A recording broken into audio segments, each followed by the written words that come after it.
Bueno, buenas tardes. Vamos a empezar. Nos encontramos esta tarde reunidos para dar inicio al año académico del CEP, oportunidad en que contamos con la presencia de la destacada y prestigiosa jurista doctora Aida Kemelmacher de Carlucci. Esta jornada ha sido declarada de interés por el Superior Tribunal de Justicia de Corrientes, la Honorable Cámara de Diputados de la provincia, la Honorable Cámara de Senadores de la provincia y el Colegio de Abogados, Primera Circunscripción Judicial.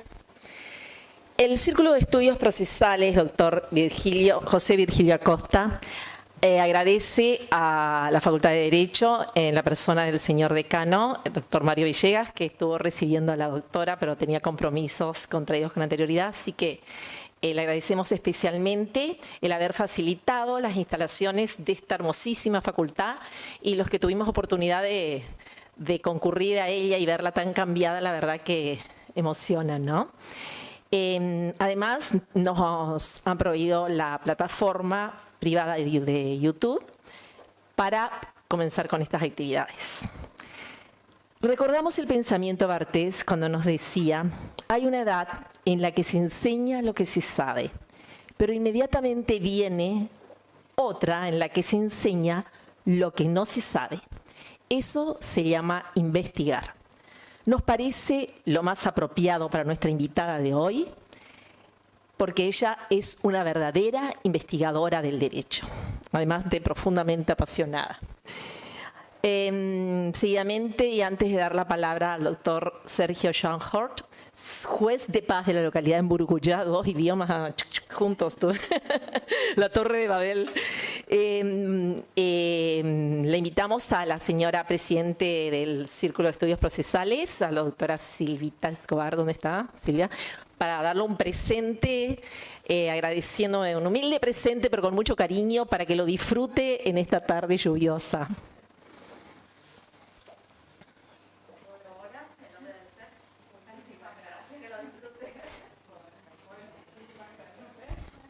Bueno, ahora sí, Sergio, por favor.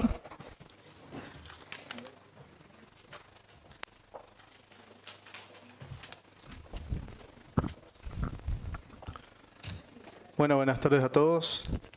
Es un placer estar acá compartiendo esta tarde con ustedes en un tema tan relevante en los tiempos que corren, ¿no es cierto? Cada día la vulnerabilidad nos toca más de cerca, cotidianamente, tanto en lo personal como en nuestras funciones y en el desarrollo de nuestras profesiones. Permanentemente crecen las situaciones de vulnerabilidad y es corriente ver casos en los que nos encontramos frente a niñas, niños y adolescentes, a personas adultas mayores, personas con discapacidad, a mujeres víctimas de violencia y diversos otros contextos. También podemos incluir ahí a los consumidores, que la doctora lo maneja muy bien en la temática, personas migrantes, personas en situación o en contextos de pobreza. Todos son personas sumamente vulnerables que requieren un trato preferencial. La provincia de Corrientes, en la última reforma procesal, se hizo eco de esto e incorporó un capítulo específico para situaciones en las que en los procesos judiciales tenemos o estamos frente a sujetos vulnerables. Lo expuesto marca la clara relevancia que tiene el tema que se va a abordar hoy, que se deben llamar las situaciones de vulnerabilidad bajo la mirada de los jueces, y justamente para abordarlo tenemos a una verdadera eminencia en el campo jurídico. Claramente es ocioso repasar o pasar revista de los antecedentes de la doctora Kemelmacher de Carlucci, que son vastos, públicamente conocida por todos. Y por suerte la tenemos esta tarde, tenemos el placer de contar con ella acá para ilustrarnos y compartir experiencias sobre este tema. Como les dije, su trayectoria es claramente conocida y sin embargo queremos destacar la calidad, la sencillez y la humildad con que la doctora siempre transmite sus conocimientos para quienes han tenido la oportunidad de disfrutar de otros espacios con ella. y la sentimos realmente una amiga del Círculo de Estudios Procesales. La sentimos parte, doctora, del Círculo. Así que para nosotros es un verdadero placer, un verdadero honor contar con usted en esta tarde y poder escucharle y compartir nuestras experiencias y las suyas con nosotros. Muchas gracias.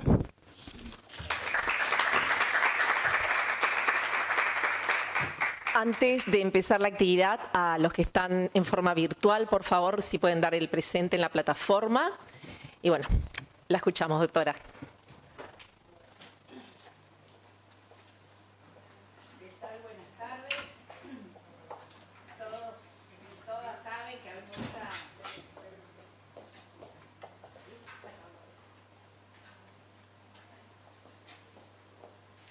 Todos y todas saben que a mí me gusta hablar parada. Siempre lo hago, pero esta tarde hay que estar sentada para no perjudicar demasiado la transmisión a las personas que no están con nosotros en forma presencial, sino solamente virtual. Así que no me queda más remedio que estar acá sentada. Vamos a ver cómo me sale esto, porque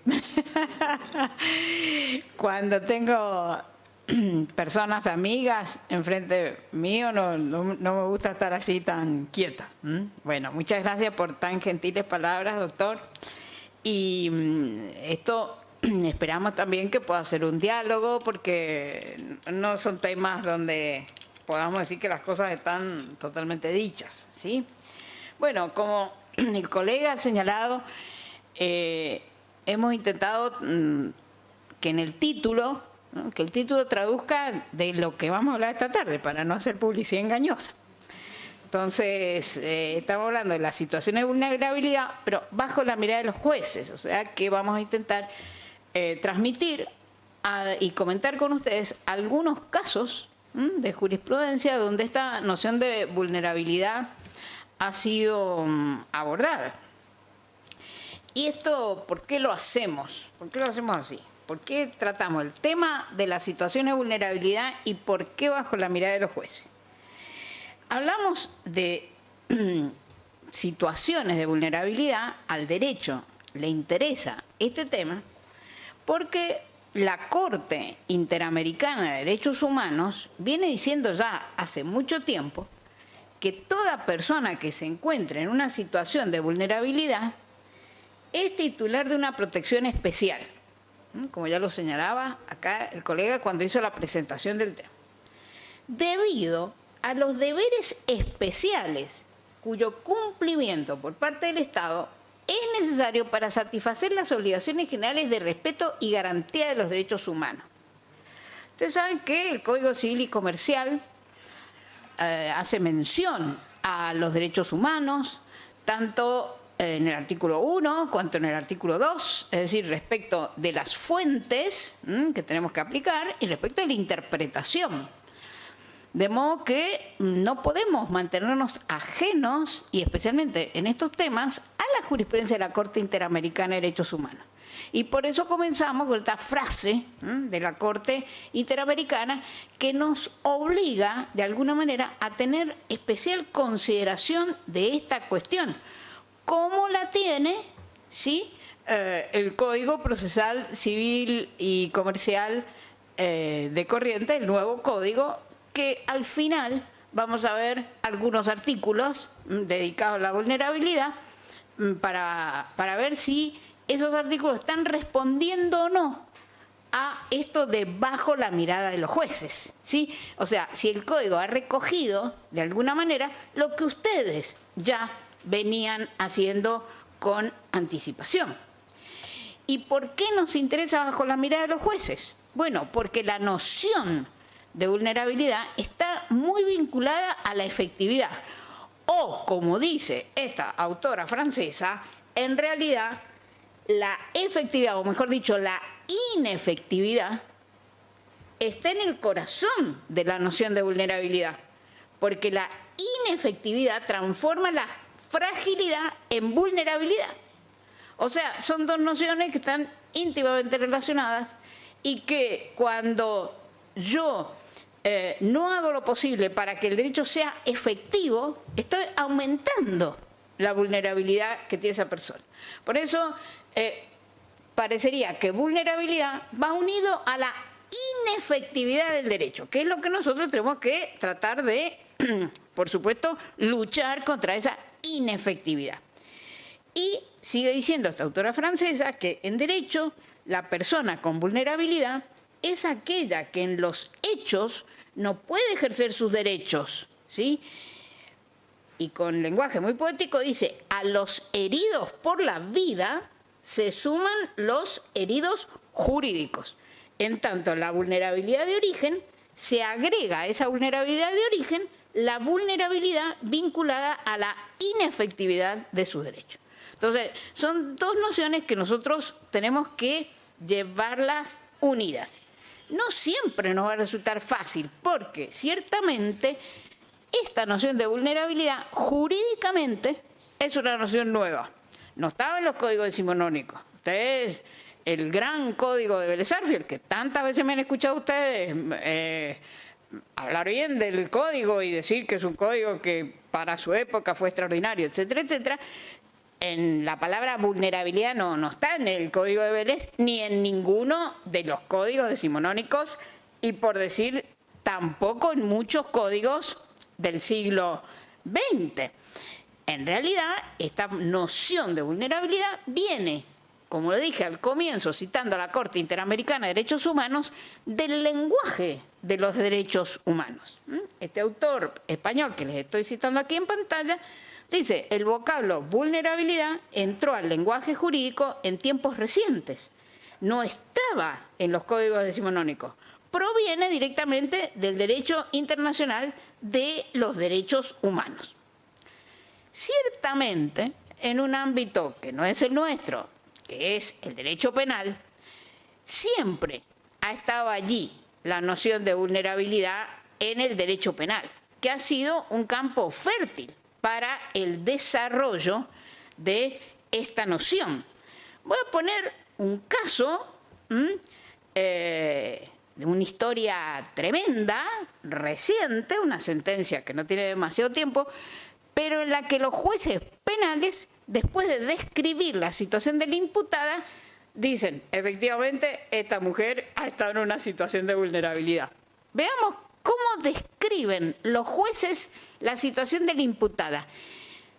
¿Qué se le imputa a esta mujer? Para empezar, y se entienda bien la historia.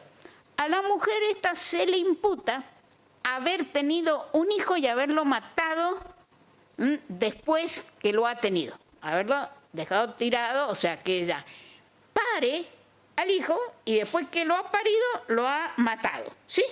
Esta es la imputación penal con la que nos encontramos. Ahora, ¿quién era esta mujer a la que el sistema jurídico penal le está imputando esto? Miren cómo la describe la sentencia. Dice, la imputada proviene de una familia de 8 hermanos. Su madre murió cuando tenía 6 años de edad y su padre, dedicado a las tareas rurales, se hizo cargo de los 8 hijos. Rosalía, que es la imputada, debió abandonar el colegio secundario para cuidar a sus hermanos. Quedó embarazada de su primera hija a los 19 años. El padre de la niña la abandonó. Al momento del hecho, este que les he contado, era madre soltera de 4 hijos, 12, 9, 8 y 2 años. Y cursaba el embarazo del 5º, porque no nos interesa ahora, pero en este juicio se discutía si efectivamente nació muerto ese niño, o si fue ella quien lo mató, nació vivo y ella fue la que lo mató. Entonces, el tribunal dice, y cursaba el embarazo del 5º, cuya muerte se le atribuye ¿cómo surgía ese embarazo? De una relación también con un hombre que también la abandonó. ¿Dónde vivía? Vivía en una casa alquilada, en una zona rural, trabajaba extensas jornadas en un frigorífico de pollos, cumplía una jornada laboral que podía extenderse hasta 15 horas. Por favor, piensen en una mujer que está trabajando 15 horas ahí, pelando los pollos, todo eso. En condiciones laborales precarias, y le hace aparecer esta palabra incluso el tribunal, monotributista. Como que en todo esto tenemos que calificar la situación fiscal que tenía esta mujer.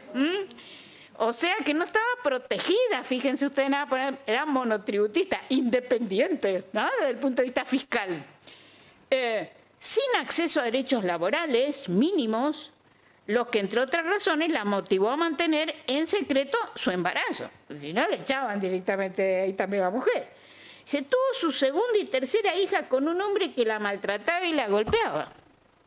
Su cuarto hijo nació en una relación con otro hombre, al que finalmente denunció por abuso sexual contra su hija mayor.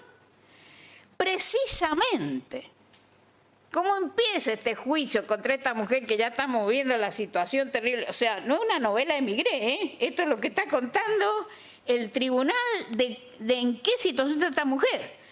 Entonces dice, precisamente, a raíz de la denuncia por abuso sexual de la hija, ¿sí?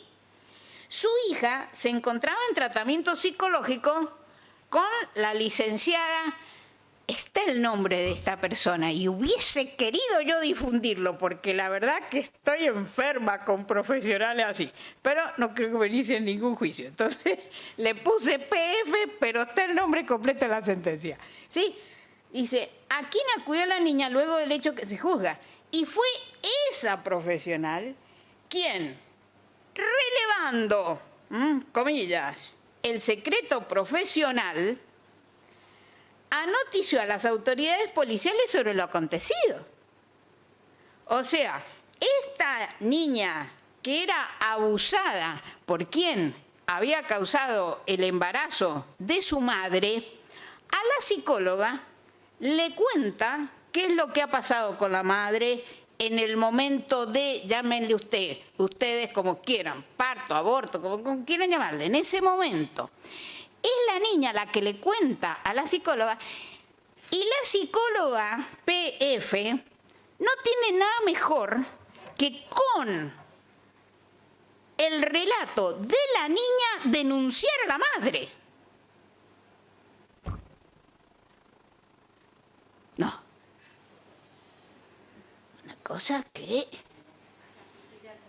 la frutilla del postre, o la cereza del postre, para esta mujer. Muy bien. Entonces, dice la casación de la provincia de Buenos Aires, después de relatar todo esto que le estoy relatando a ustedes, dice, de este resumen de su historia, se desprende que Rosalía creció y se desenvolvió durante toda su vida en un contexto de vulnerabilidad, que se mantuvo como una constante, marcada por las necesidades económicas, el acceso limitado a la educación, las relaciones afectivas asignadas por la violencia, el abandono, la desprotección.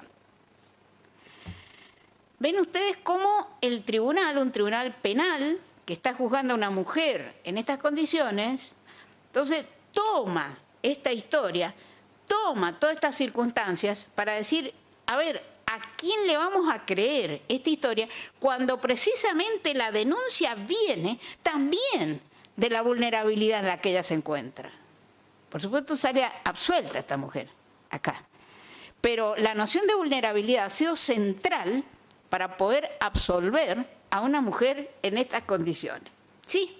Bien, entonces, ¿quiénes son las personas en situación de vulnerabilidad? Ninguno de nosotros negaría que Rosalía está en situación de vulnerabilidad después de toda la historia que hemos contado. Pero ¿quiénes serían estas personas? Entonces, la verdad es que la palabra vulnerabilidad, igual que la palabra violencia, son palabras hoy desbordantes. Se las utiliza muchas veces para cualquier cosa, ¿sí? Y comprenden una serie de circunstancias que tenemos que tener cuidado en no banalizar, porque la vulnerabilidad es un problema muy serio. Entonces no es cuestión de que a cualquier cosa le llamemos vulnerabilidad, porque estamos banalizando ese concepto y no es lo que queremos hacer. Esto lo dicen algunos autores con todas las letras.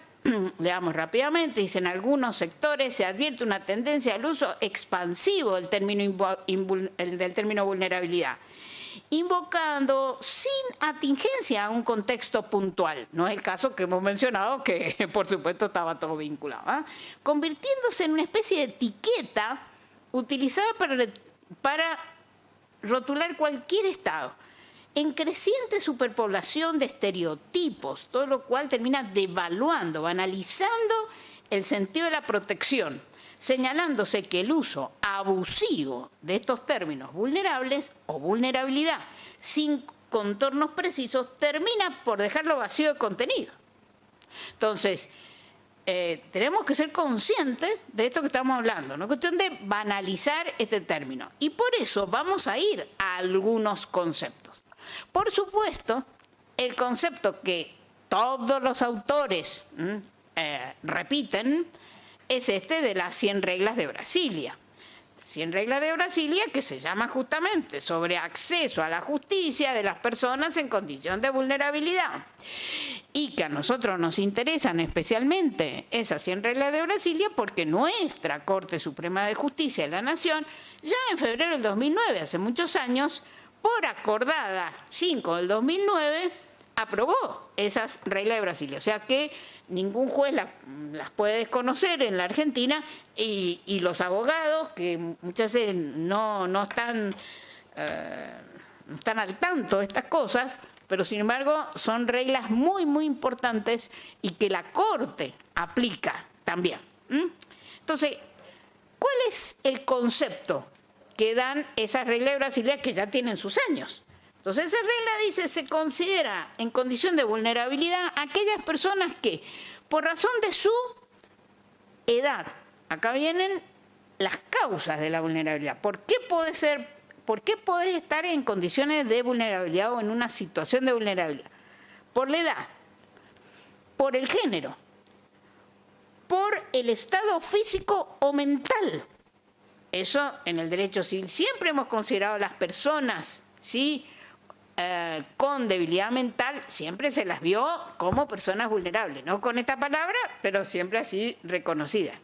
A los niños, en cambio, esta calificación también viene de la Convención Internacional de los Derechos del Niño. Antes de la Convención no se mencionaban a los niños entre las categorías de personas con vulnerabilidad. Por circunstancias, fíjense de cuántos tipos: sociales, económicas, étnicas y o culturales. ¿Qué es lo que les pasa?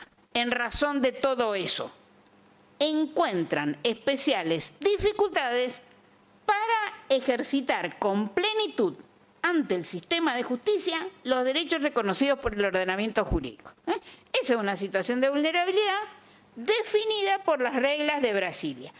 Ustedes, en este nuevo y magnífico Código Procesal Civil que tiene Corrientes, prácticamente han transcripto, ¿sí?, las reglas de Brasilia, porque el artículo 47, bajo el título de personas en condición de vulnerabilidad, pusieron, se consideran en condiciones de vulnerabilidad aquellas personas que por razón de su edad, género, estado físico, mental o por circunstancias sociales, económicas, étnicas y o culturales, encuentran especiales dificultades para ejercer con plenitud ante el sistema de justicia los derechos reconocidos por el ordenamiento jurídico. Es la misma fórmula de las reglas de Brasilia y a mí me parece muy bien para no entrar en contradicción con un documento de tipo internacional. Pero en la República Argentina, el querido colega que me presentó mencionó algo de los consumidores. ¿Y por qué mencionó lo de los consumidores? Bueno, porque al ministerio en la Argentina se le ocurrió dictar esta resolución 139 que se cataloga como una resolución complementaria a la 24240. Lo dice específicamente la resolución 139 del 2020. Que se dicta en momentos de coronavirus, con todos los problemas económicos también que está generando esto, y se titula esa resolución sobre consumidores hipervulnerables. ¿Por qué hipervulnerables? Y porque ya el consumidor es una persona que se encuentra en situación de vulnerabilidad. Entonces acá le pusimos hipervulnerable para ver que es una categoría específica, más vulnerable que todos los otros consumidores. Y como les dije, la propia resolución se declara a sí misma complementaria de la ley 24240. Bien, esta resolución ministerial amplía muchísimo esta noción de vulnerabilidad que nosotros hemos mencionado de las reglas de Brasilia y que tienen ustedes en el Código Procesal Civil. Veamos algunas de las cosas que dice esta resolución. Dice, aquellos consumidores, empieza por las personas humanas, pero vamos a ver que después también se refiere a personas jurídicas. O sea que esa situación de vulnerabilidad que nosotros en las reglas de Brasilia y en el Código Procesal de Corrientes vemos específicamente destinada a la persona humana, esta resolución aún con restricciones, pero la extiende también a algunas personas jurídicas, ¿sí? Entonces, empieza con las personas humanas y que dice que se encuentren en otras situaciones de vulnerabilidad en razón de su, acá vienen las mismas causas que veíamos en la regla de Brasilia y en el Código de Corrientes, edad, género, estado físico-mental o por circunstancias sociales, económicas, étnicas y o culturales. Hasta acá vamos con el mismo lenguaje. Que provoquen especiales dificultades para ejercer con plenitud sus derechos, y ahí no de acceso a la justicia como teníamos, sino que como está referido a los consumidores, sus derechos como consumidores. Pero ¿qué más dice? También comprende, como les adelantaba yo recién, las personas jurídicas, ¿cómo tienen que ser? Sin fines de lucro, que orienten sus objetos sociales a los colectivos comprendidos en el presente artículo. Y ya vamos a ver que son muchos esos colectivos.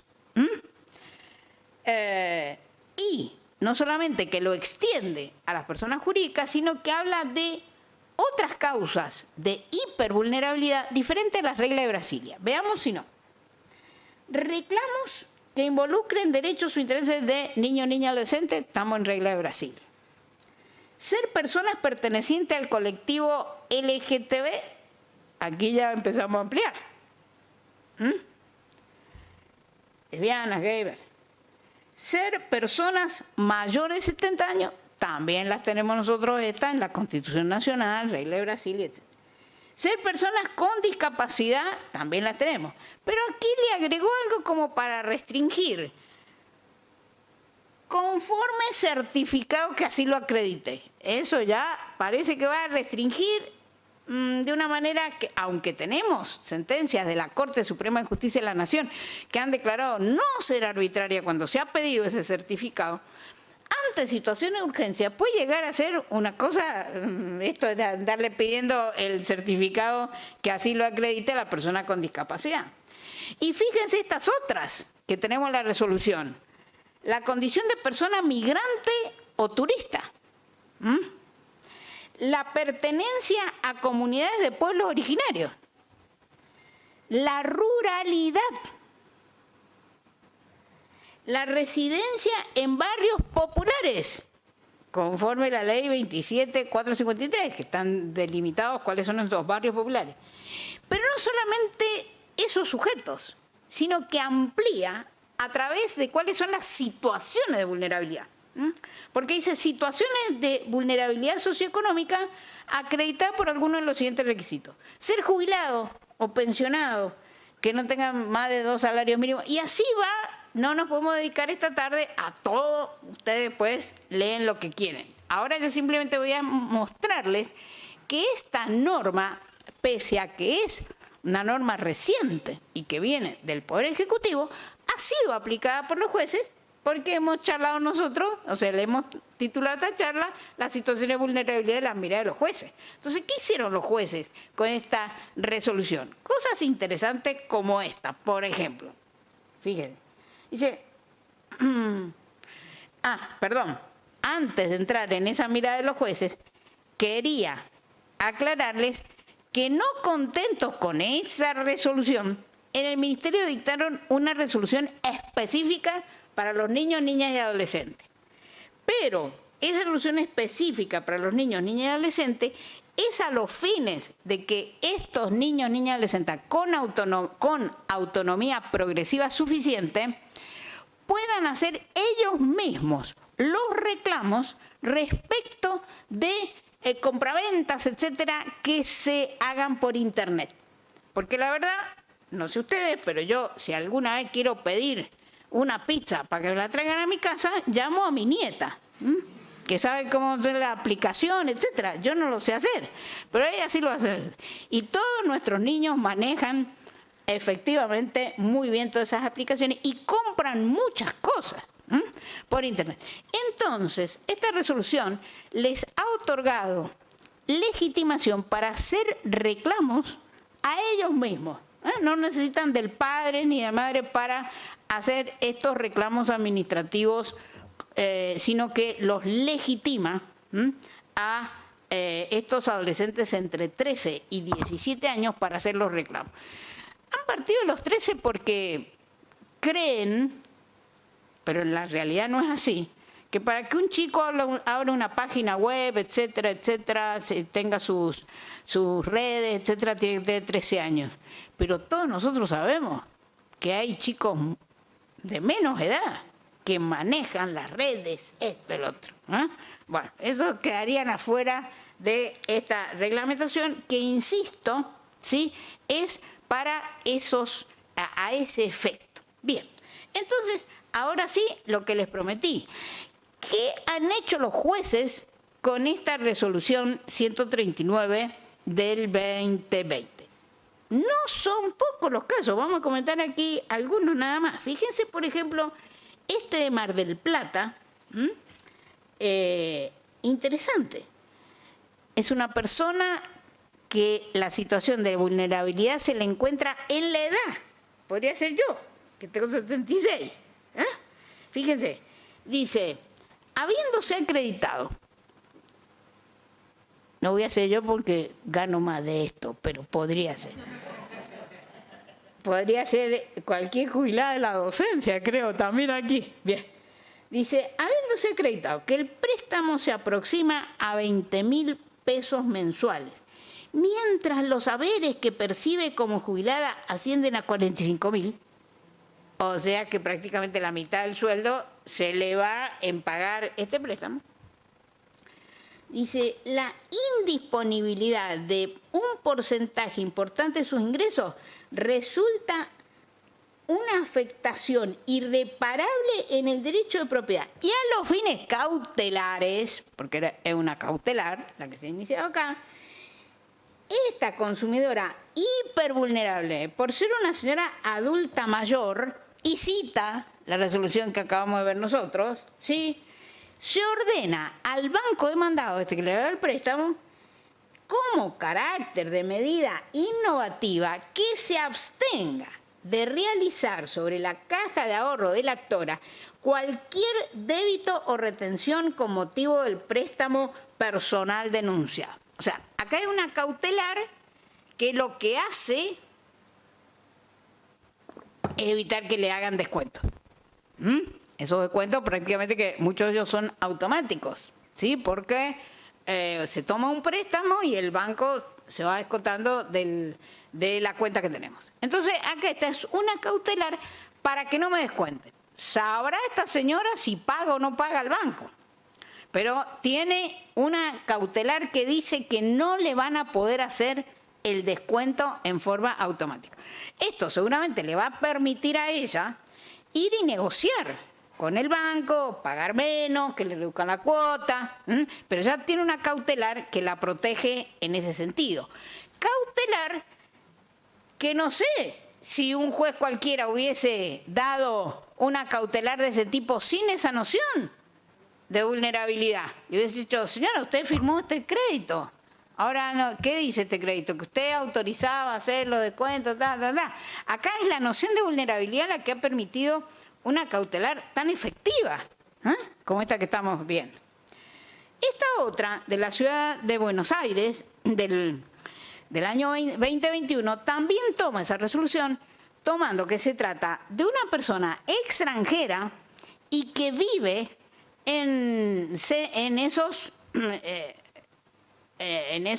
lugares que la propia ley describe como de personas que se encuentran en situación de vulnerabilidad por su escaso nivel económico.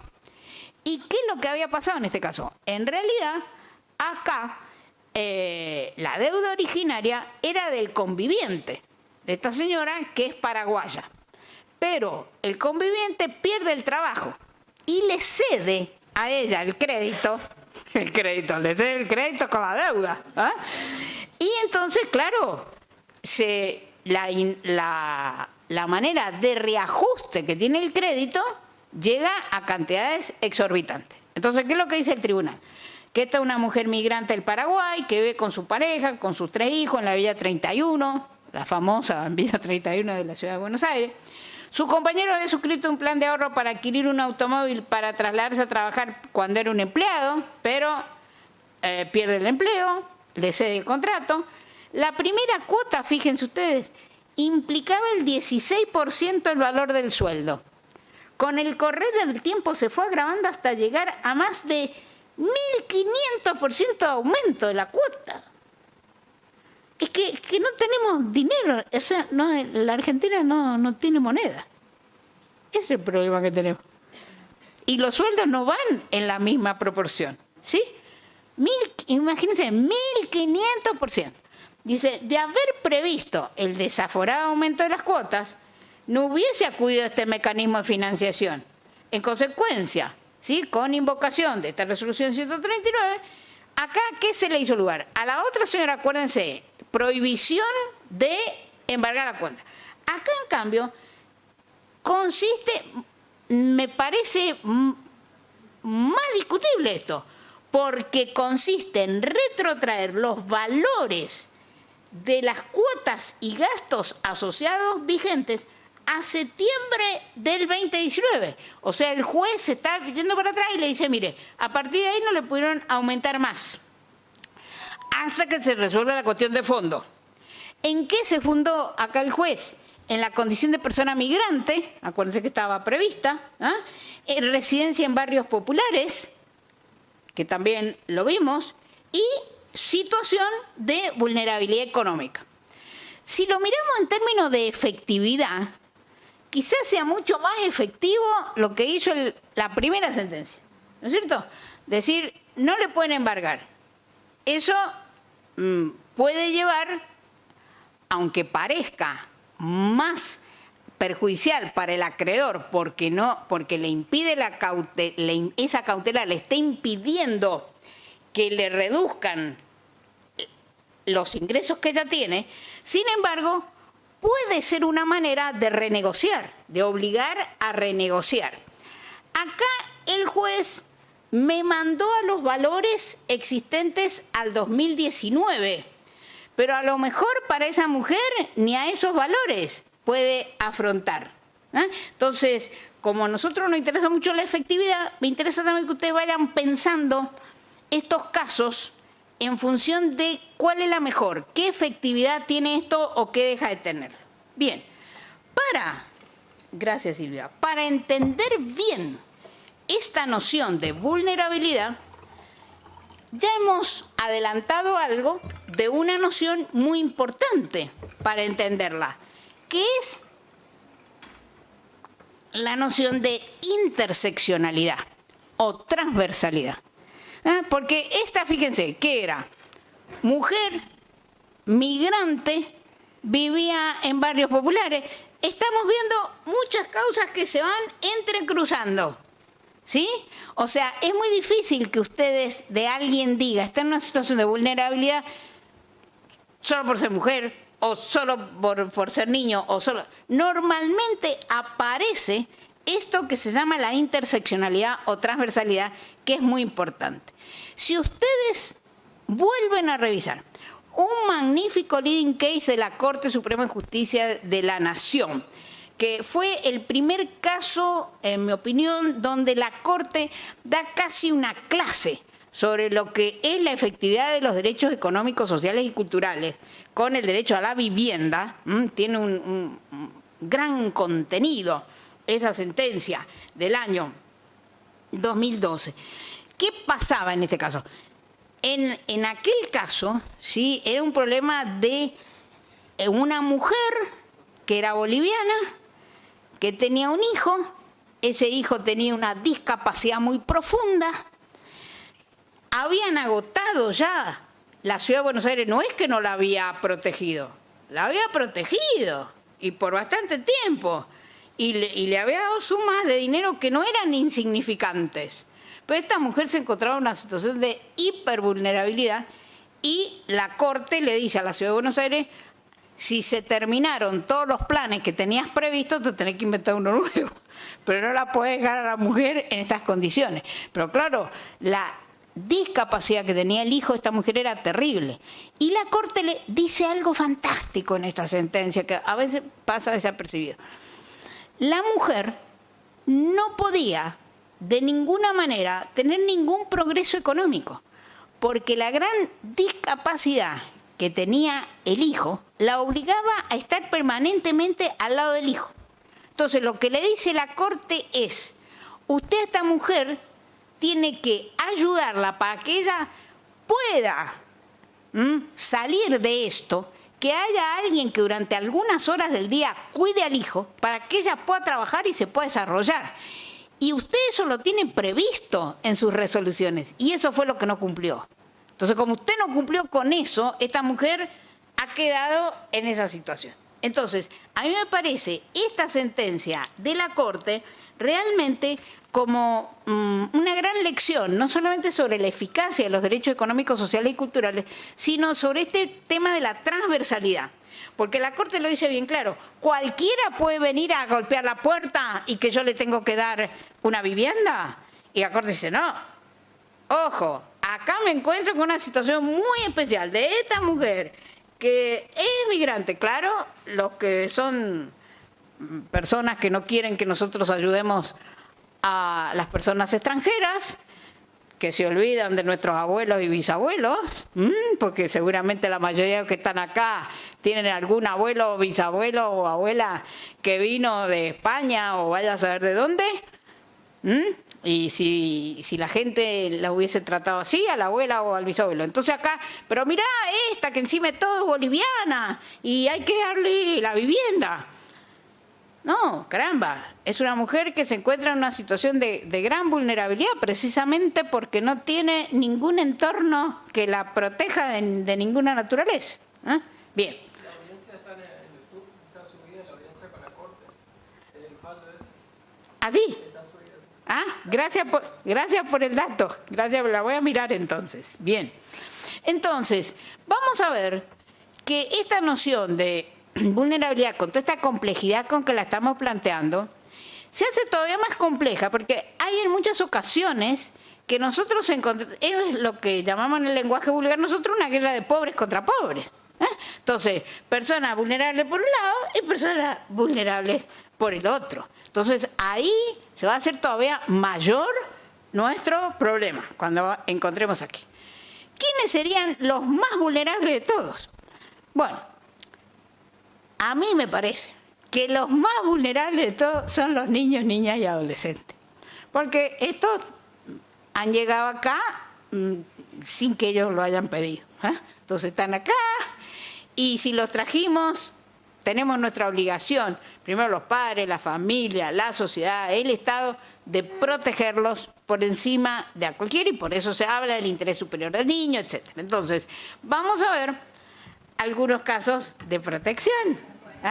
No sabía que iba a estar aquí, pero el otro día en Santa Fe, cuando tuve el grandísimo honor que me asignaron doctora honoris causa en la Universidad del Litoral, cité este caso también. Así que, pero gracias al juez.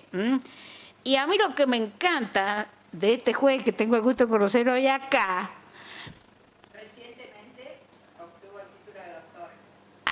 Mis felicitaciones entonces, todavía. Agregadas a todo lo demás. Yo siempre, ustedes me han escuchado muchas veces decir que la ley 26061 es una ley desjudicializadora, todos lo sabemos, pero en mi opinión no es solamente desjudicializadora, es una ley que le tiene bronca a los jueces. Y por eso desjudicializa tanto. Y lo que me encantó de su sentencia, se lo digo, doctor, públicamente, es que usted se olvidó de esa desjudicialización, porque la primera que se había equivocado con la desjudicialización es una funcionaria que está en la administración y que se tiene que ocupar de eso y que lo llama a usted por teléfono, por lo que yo he entendido. Entonces, sí, los que tienen que ocuparse de estas cosas no se ocupan y los jueces se tienen que ocupar. Los jueces se tienen que ocupar. ¿Qué es lo que ha hecho el doctor? Vamos a ir rápido con esta sentencia porque ustedes lo tienen aquí y él la va a explicar mejor que yo. Yo simplemente la he leído, pero él la ha vivido a esta sentencia. Bueno, como dije recién, él recibe una comunicación telefónica, una funcionaria administrativa que le cuenta de una situación específica de vulnerabilidad que tiene un adolescente, una persona menor de edad que vive en condiciones de pobreza, que el padre está internado con problemas de salud. Durante el proceso se muere el padre, el resto de la familia se enferma de COVID. Bueno, situaciones de vulnerabilidad con toda esta interseccionalidad que estábamos señalando. ¿Y qué es lo que le había pasado a este adolescente de 13 años? Que en el colegio, por razones formales, ¿sí?, no le habían querido renovar la inscripción, le habían dicho, quédate en tu casa, acá no se viene. Bueno, entonces a todas esas condiciones de vulnerabilidad se agrega esto, que este niño se queda sin educación. Sin educación. Entonces, él lo que hace es darle una orden a la institución, parece mentira, yo digo acá, que con gran valor pedagógico, paradojalmente pedagógico, porque la orden se la da a una institución de educación, le enseña lo que hay que hacer con las personas con situación de vulnerabilidad.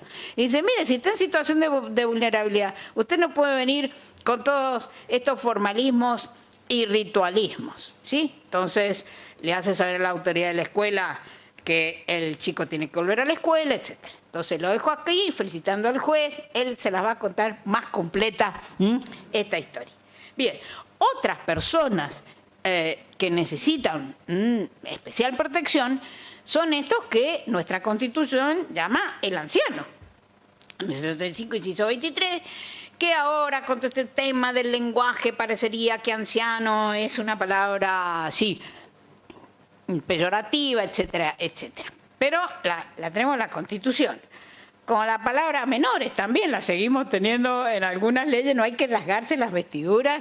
También tenemos que tratar de utilizar un lenguaje inclusivo, pero tampoco es cuestión de rasgarse las vestiduras. Entonces, en materia de adultos mayores, me parece a mí que lo más significativo que ha tenido la jurisprudencia para marcar esta situación de vulnerabilidad son toda una serie de sentencias muy interesantes que han declarado nulas las cláusulas que tienen contratos de prestaciones de salud y que aumentan exageradamente las cuotas cuando se llega a determinada edad.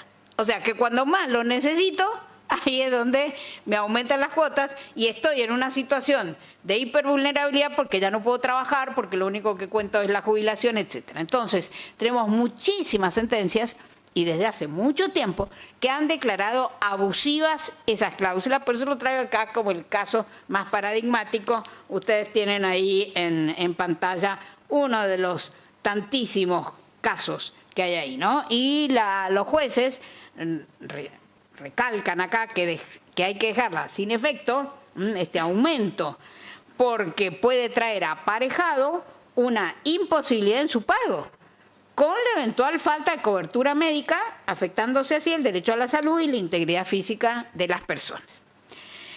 De las mujeres, podríamos estar toda la tarde hablando. Saben ustedes que hay centenares hoy de sentencias que dicen, y esto lo tengo que tratar con visión de género. Y cuando entran a decir, tengo que tratarlo con visión de género, las buenas sentencias, porque no todas lo son, pero las buenas sentencias dicen que hay que tratar con visión de género porque detecta una situación de desigualdad, porque detecta una situación de discriminación. Y en esa situación de discriminación, de desigualdad que estoy viendo en este caso, normalmente me encuentro con toda esta interseccionalidad que vimos antes para ver una mujer que se encuentra en situación de vulnerabilidad. Entonces, esto me lo paso porque, como les digo, hay muchísimas sentencias que... Voy a hablar, en cambio, del colectivo LGTBI, que está mencionado en la resolución, que no lo teníamos en la regla de Brasilia, que ustedes tampoco lo tienen mencionado acá, pero que puede ingresar en esa fórmula más genérica. Nuestra Corte de la Nación, esto ya lo viene diciendo de hace muchos años. En el año 2006, la Corte dijo, como resultado de los prejuicios y la discriminación que les priva de fuente de trabajo, estas personas se encuentran prácticamente condenadas a condiciones de marginación, que se agravan en los numerosos casos de pertenencia a los sectores más desfavorecidos de la población, con consecuencias nefastas para su calidad de vida, su salud, registrando altas tasas de mortalidad. Hace algunos años se calculaba que las personas transexuales que se dedican a la prostitución, y de esos había muchos porque no conseguían otros trabajos, vivían hasta los 34 años. Ese era el nivel de vida nada más que tenían, ¿sí? Y la Corte esto lo señala en esta ya sentencia del 2006. Veamos sentencias más recientes, donde se ve esa situación de vulnerabilidad de estas personas. Por ejemplo, para el régimen de la capacidad y de la identidad de género. Ustedes saben que nosotros tenemos una ley en materia de identidad de género que es una de las leyes más liberales que existen en el mundo, ¿sí? No necesitamos juicio, vamos al registro, decimos no me siento Aida, me siento Arturo, y me dan un documento nacional de identidad diferente. ¿Pero qué le pasaba a esta persona? ¿Por qué tuvimos que ir al juicio? Tuvimos que ir al juicio porque esta persona está internada, ¿sí? en una institución que recibe a personas que se encuentran absolutamente desvalidas y en situación de discapacidad. Esta persona no tiene ninguna posibilidad ni de trasladarse al registro, ni de explicar bien lo que le pasa. Pero ciertamente hace años que vive en esa institución, y aunque el DNI dice que es un hombre, siempre está vestida de mujer, siempre se ha sentido mujer, se identifica con el género femenino, etcétera, etcétera. Entonces, una de las personas que trabaja allí en esa institución y que ve que no le resulta posible ni siquiera expresar mediante el lenguaje que podemos tener todos nosotros esto, va y cuenta en el juzgado y pide que le den un DNI.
Los padres, como hay muchas familias que todavía reaccionan contra esto y que porque no llegan a entender el verdadero problema que tiene, entonces esta persona tiene muchísimos problemas en su casa. Pero se lleva bien con la abuela, que la abuela lo entiende, la entiende. Entonces, ante el pedido de esta persona, bueno, el juez... Este juez de acá, en una de esas hasta acá, el juez que...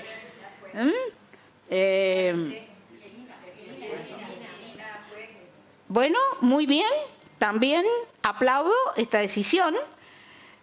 Considera que es sujeto a una protección especial por estar en especial situación de vulnerabilidad profunda, no solamente por ser una persona menor de edad en pleno desarrollo y formación, sino también acogido a un grupo minoritario. Acá ven la interseccionalidad, los dos elementos, quienes históricamente han sido discriminados, como lo dijo la Corte ya en el 2006, ¿sí? De estigmaciones, violencia, utilizan la terminología también de la Corte, muy bien, ¿sí? Y de las actas de la audiencia se colige la dificultad que le presentan los progenitores contener al adolescente y recibir ayuda profesional que los pueda orientar en el manejo de la situación. Y pues, entonces, por lo tanto, se va a vivir con su abuela mientras logramos que los padres puedan contener y dar una solución definitiva a este tema. Otro caso, por ejemplo, en el que se ha tenido en cuenta estas prestaciones de seguridad social, pero que la sentencia, no obstante el esfuerzo que hace el tribunal, el comentador no está totalmente convencido de cómo se ha resuelto este asunto. Esta es una demanda que inicia una mujer trans, trabajadora sexual, padece HIV, todos estos elementos que estamos viendo. Ella lo que quiere es trabajar. Eso es lo que ella quiere, trabajar. Pero el juez se da cuenta que es casi imposible, y sobre todo en épocas de COVID y lo que fuera. Entonces, buscando esa efectividad de la que hablábamos al comienzo, el juez le otorga un subsidio. Dice que hay que otorgarle un subsidio, porque no puede ordenar que alguien le dé trabajo. Entonces, dice, conceder una pensión no contributiva, pues la actora se encuentra en una situación de vulnerabilidad social, la califica. Excluida del mercado laboral, situación que se ha visto agravada debido al aislamiento preventivo, social y obligatorio, consecuencia de la pandemia, etcétera, etcétera. ¿Sí? Y dice el juez, no es que no escucha a esta persona, pero dice, más allá de los deseos y de voluntad de la actora de conseguir un empleo en el mercado laboral formal, su situación de marcada vulnerabilidad minimiza esas posibilidades de acceso al mercado laboral, a punto de resultar inexistente en la realidad y en pleno COVID, imagínense. Entonces, quien comenta esta sentencia señala que la ley del HIV, tiene razón, data del año 1990. Han pasado 30 años. Quizás tengamos que revisarla.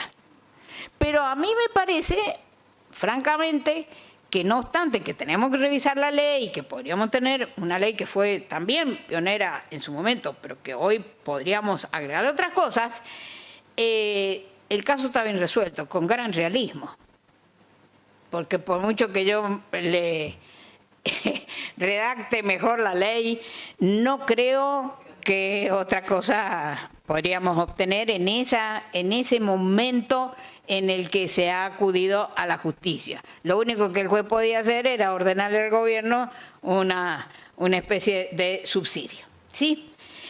La noción de vulnerabilidad está unida a este tema del acceso a la justicia efectiva, porque la propia definición decía que no puedan ejercitar sus derechos. Bien, entonces, ¿cómo vemos funcionar en los casos judiciales este acceso efectivo a la justicia? Por ejemplo, para determinar la competencia, cuando la competencia es dudosa.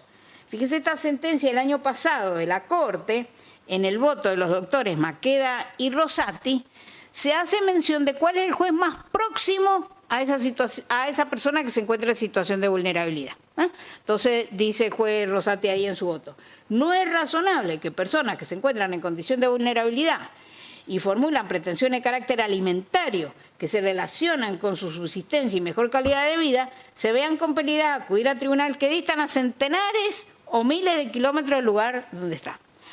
No por decir, pero una vez, siendo yo jueza en mis primeros años, ya en los años 80, me tocó en la Corte resolver un problema que se había declarado la incompetencia en una acción que había deducido un trabajador contra la compañía aseguradora. No existían las ART en aquella época, no, era la compañía aseguradora.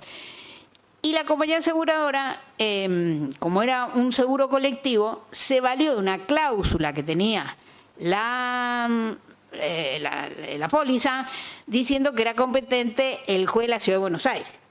Y yo declaré inoponible esa cláusula al trabajador, precisamente porque si él estaba en una situación de no utilicé la palabra vulnerabilidad porque en esa época no estaba de moda, pero su alta discapacidad no le permitía ir a Buenos Aires a litigar. La Cámara el argumento de la Cámara para hacerle lugar a la incompetencia era que si él se valía del seguro, no podía ignorar que ese seguro tenía una cláusula de competencia. Pero yo sostuve que por encima de eso era un contrato de adhesión, que no podía discutir la competencia y que por la naturaleza de la prestación que se estaba impidiendo, bueno, hoy lo dice la Corte con todas las letras. No, yo no dije vulnerabilidad, no dije nada, pero está ese viejo antecedente de la Corte de Mendoza en materia de seguros. Creo que ya llevamos una hora hablando de esto. Voy a terminar con un caso muy interesante sobre usucapión. Los artículos, no se los voy a venir a enseñar a ustedes yo los artículos en el Código Procesal, a lo que les iba a dedicar más que nada una lectura, pero la tienen acá Silvia y todos los que han trabajado en eso. Entonces voy a terminar con esto, si después quieren hacer algunas preguntas, como para poder tener un tiempito y no, porque ya llevamos una hora creo que llevo hablando. Bueno, entonces, este caso usucapión es muy interesante. También la creatividad de los jueces, aun cuando probablemente no todos los argumentos sean compartibles, pero es muy interesante. Aquí hay un condominio entre dos personas que han vivido en unión convivencial. Muere el señor, no deja herederos y no ha hecho testamento. Entonces, hay que declarar vacante la sucesión. ¿En qué? En el 50% de un inmueble, que es la vivienda. Entonces, esta mujer ahora se va a convertir ¿en qué? En condómina de la Ciudad de Buenos Aires, que en cualquier momento le va a pedir la división de condominio y se va a quedar sin esa casa. Entonces, es una situación que en mi opinión se puede presentar muy seguido. Acá, cuando la mujer se ve ante esta situación, opone la usucapión. Y los jueces inferiores el juez inferior le dice, no, mire, para poder usucapiar un condómino contra el otro condómino tiene que intervertir el título. Y usted nunca intervirtió el título acá. Entonces, cuando va a la Cámara le dice, mire, es cierto eso, que como regla hay que intervertir el título cuando yo pretendo ser propietario de todo, ¿no? Y tengo nada más que el 50%. Pero ¿sabe qué pasa acá en este caso? En este caso, no hacerle lugar a la usucapión, aunque no existió esa interversión del título, me voy a encontrar con que el Estado se va a convertir en condominio de esta persona, a la que voy a tratar, dice el juez, peor que si hubiese sido un tercero cualquiera, con quien el causante hubiese tenido en condominio. Y tengo la Convención Internacional de los Derechos de la Mujer, se trajeron la CEDAW para sostener que en este caso no se necesitaba intervención del título y le hicieron lugar a la usucapión. Seguramente el gobierno de la ciudad consintió, porque no creo que a la ciudad le interese tener en condominio un inmueble de esa naturaleza y qué sé yo. Pero los jueces entonces a lo mejor no estamos muy convencidos de las argumentaciones que utilizaron, pero vemos cómo tratan de encontrar una base jurídica para hacer justicia en el caso concreto frente a situaciones de altísima vulnerabilidad. La mujer que invocaba esto también era una mujer octogenaria, ¿sí? Muy grande, que no iba a tener ninguna posibilidad. Bueno, yo espero que, como le he mandado a Silvia el Power, las sentencias que no hemos comentado, los que están interesados pueden tener el Power. Y ahora entonces daríamos unos minutos, Silvia, para un diálogo. Sí. Muy bien.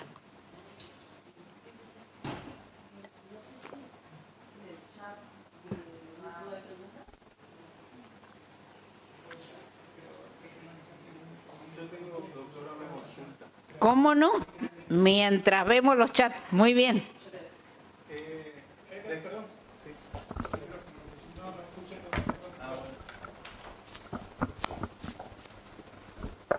Más que consulta es consulta / reflexión, digamos. Me parece muy bien. Desconozco su postura sobre la constitucionalidad o no de la resolución 139, que es una cuestión que está bastante discutida por el tema de que reglamenta de manera directa norma de fondo. Digamos. Ahí hay discusión. Pero mi reflexión, digamos, es, porque sí es cierto que desde que se dictó en el 2020 la resolución, hay muchísimos fallos que la aplican y traen, digamos, la cuestión de la vulnerabilidad a partir de ahí. Ahora, es como un ruido que me hace respecto del razonamiento judicial, que una norma, o sea, sí se aplica una norma que, bueno, tiene dudosa constitucionalidad según la postura que uno adopte, pero sin embargo, y sin ir más atrás, pero yendo solamente al 2015 con el código del cual usted fue una de las grandes partes de la redacción y de la gestación de esa obra, donde ya nos impone, digamos, bajar los tratados internacionales, muchos de esos los tenemos constitucionalizados, y prácticamente todas las vulnerabilidades que figuran en la 139 derivan de fallos de la Corte Interamericana, digamos, que también constituye el máximo intérprete de la Convención. Entonces, por ahí la reflexión en el sentido que por ahí para los jueces a veces es más fácil aplicar la norma, aunque sea inconstitucional, pero está acá, bueno, ya no importa quién la puso y bueno, esta norma está y listo, a que hacer un razonamiento un poco más profundo, pero que sí guarde una coherencia lógica constitucional, digamos, a la hora de traspolar la vulnerabilidad a un caso concreto, digamos. No sé qué opina. Usted ha puesto el dedo en la llaga, porque esto es un problema de todos los operadores de justicia, de abogados y de jueces. ¿Por qué el Código Civil y Comercial empieza en los artículos 1 y 2 invocando los tratados internacionales? Muchos nos han criticado eso. Ya se sabe. ¿Qué es eso de la constitucionalización, de la convencionalización del derecho? Ustedes no han modificado nada. Eso estaba de antes. De antes vienen los tratados incorporados a la Constitución. Así que esto es una gran estupidez. Y muchos constitucionalistas nos dicen a nosotros que eso de la constitucionalización del derecho privado es un gravísimo error. Que se constitucionalice el derecho privado cuando, por ejemplo, llevo un derecho que es privado a la Constitución, como pudo ser el consumidor. O sea, llevo el consumidor a la Constitución, que eso sí es constitucionalización del derecho privado. Pero que lo que nosotros hemos hecho no es constitucionalización del derecho privado, es aplicar la pirámide jurídica. Así que no dejemos hablar de estupidez. Bueno, yo no voy a entrar a discutir si está bien o mal hablar de constitucionalización del derecho privado. Lo que sí le digo es que mientras no teníamos en el Código Civil el artículo 1 y 2, los jueces que traían y que invocaban los tratados de derechos humanos eran muy pocos. Hoy, cada vez que me encuentro con un problema que está en tiene un tratado internacional que se incorporó a la Constitución, gran parte de los jueces los trae. O sea, el tenerlo en el código ha cambiado la actitud. Ha cambiado la actitud. Ahora, hay algunos jueces que no han cambiado esa actitud. Y que mientras no encuentro el articulito, no lo aplico. Por eso, a mí me parece muy bien que ustedes en el Código Procesal Civil incorporaron las reglas de Brasilia prácticamente. Tienen algunas otras normas específicas, quién prueba, quién es esto, quién es lo otro, bueno, está bien. Pero la crítica se los podrían hacer a ustedes los correntinos también. ¿Y por qué pusieron eso en el Código Procesal Civil si eso está en la regla de Brasilia? Lo puse porque los abogados que se acuerden de eso cuando piden y los jueces cuando resuelven. Es muy importante tener la norma. Y por eso usted ha puesto el de la llaga. A lo mejor esa resolución, a mí, más allá de si es constitucional o inconstitucional, no me gusta una apertura tan excesiva. ¿Entiende? Porque es como cuando usted en un concurso tiene muchos privilegios. Prácticamente son todos privilegiados y si son todos privilegiados nadie tiene privilegio. Si son todos privilegiados. Si son todos privilegiados no hay privilegio. Entonces, cuando yo hablo de vulnerabilidad en el acceso a la justicia es porque tengo determinadas situaciones en las que les tengo que prestar especial situación. Pero si todos son vulnerables, ¿y a quién le voy a prestar atención? ¿Entiende? Ese es el problema que yo le encuentro a la resolución, independientemente de si es constitucional o no.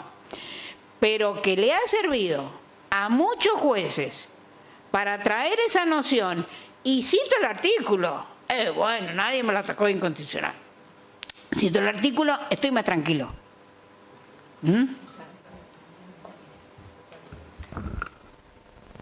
¿Alguna otra pregunta? Pero me encanta la pregunta que me hizo, porque me permitió contestarle a los constitucionalistas cuando nos critican. Bueno, en el chat tenemos más de 100 personas que están conectadas, doctora. Muchas personas nos acostumbramos, ¿no? O sea, que estas convocatorias vamos a tener que rehacer nuestra gimnasia de la presencialidad, ¿no? Pero la están escuchando. Y bueno, si no hay más preguntas, queremos agradecer a todos los que se vinieron a pesar del mal tiempo, agradecer a los que están conectados y los esperamos desde el Círculo de Estudios Procesales y la cátedra con la que trabajamos acá en la facultad para la charla del 29 de marzo de los doctores Adrián Morea y Amalia Fernández Balvis sobre el tema pretensión anticautelar aplicadas al proceso y diferencia con denuncia anticautelar bajo la modalidad virtual en esa oportunidad. Así que están formalmente invitados, agradecemos la presencia de todos y todas, y especialmente de nuestra disertante, que es una genia. Bueno, muchas gracias a ustedes. Muchísimas gracias. Vamos a guardar estos ricos que han traído.